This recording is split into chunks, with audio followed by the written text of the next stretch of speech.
السلام علیکم۔ یاد رہے کہ فتنہ دجال سے آگاہی تمام انبیاء کرام علیہ السلام کی سنت ہے، جبکہ آج یہ سنت مٹ چکی ہے، لہٰذا اس سنت کو زندہ کرتے ہوئے اس پوسٹ کو بار بار پڑھیں اور دوسروں تک پہنچائیں۔ دجال یہودیوں کی نسل سے ہوگا، جس کا قد ٹھگنا ہوگا، دونوں پاؤں ٹیڑھے ہوں گے، جسم پر بالوں کی بھرمار ہوگی، رنگ سرخ یا گندمی ہوگا، سر کے بال حبشیوں کی طرح ہوں گے، ناک چونچ کی طرح ہوگی، بائیں آنکھ سے کانا ہوگا، دائیں آنکھ میں انگور کے بقدر ناخنا ہوگا، اس کے ماتھے پر کافر لکھا ہوگا جسے ہر مسلمان بآسانی پڑھ سکے گا۔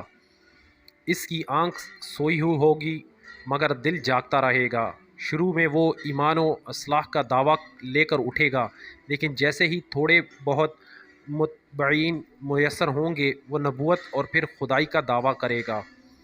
اس کی سواری بھی اتنی بڑی ہوگی کہ اس کے دونوں کانوں کے درمیان فاصلہ ہی 40 گز کا ہوگا۔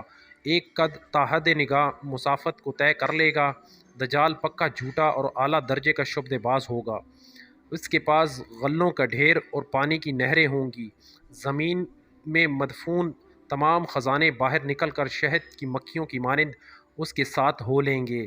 جو قبیلہ اس کی خدائی پر ایمان لائے گا، دجال اس پر بارش برسائے گا، جس کی وجہ سے کھانے پینے کی چیزیں اہل پڑ جائیں گی اور درختوں پر پھل آ جائیں گے۔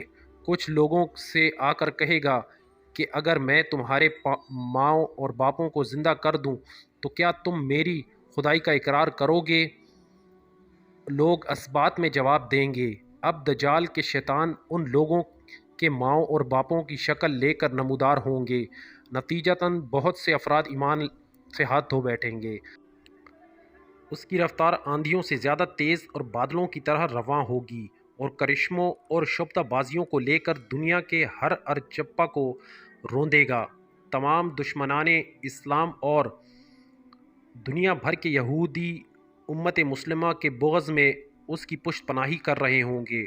وہ مکہ معظمہ میں گھسنا چاہے گا مگر فرشتوں کا پہرے داری کی وجہ سے ادھر گھس نہ پائے گا، اس لیے نامراد اور ذلیل ہو کر واپس مدینہ منورہ کا رخ کرے گا۔